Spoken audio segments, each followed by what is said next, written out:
嚟呢邊嘅話係179方嘅華鴻龍悅軒呢個單位嘅，咁從我哋鏡頭入面睇嚟嘅話，入面就有一個入戶嘅，咁呢邊嘅話係做咗南北通透嘅一個廳啊，廳呢邊嘅話都係比較方正嘅，咁而家嘅話睇嚟我哋嘅廚房呢邊嘅話就係做咗 N 字形嘅，放個雙開門冰箱都可以嘅，因為佢做咗樣板間都喺一樓呢邊，所以嘅話佢呢邊嘅一樓就會有一個花園嘅，但係如果喺2樓以上嘅話，佢係冇呢個花園嘅喎。咁而家嘅話，佢呢邊就係做咗4房嘅，每個房間都係非常之大㗎。而家跟住我鏡頭睇睇啊，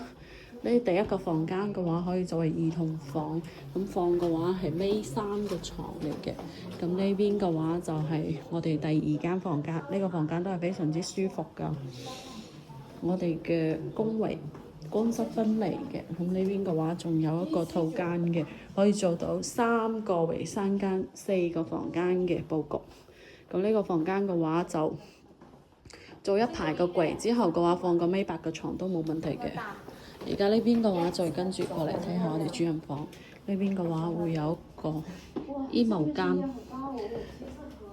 衣帽間之後嘅話過嚟就係我哋嘅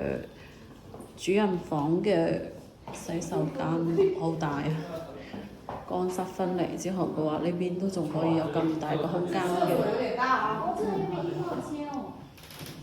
過嚟呢邊嘅話就係主人房啦。主人房睇過嚟嘅話，仲會有一個7字形嘅飄窗，所以嘅話呢個空間感都係 OK 嘅。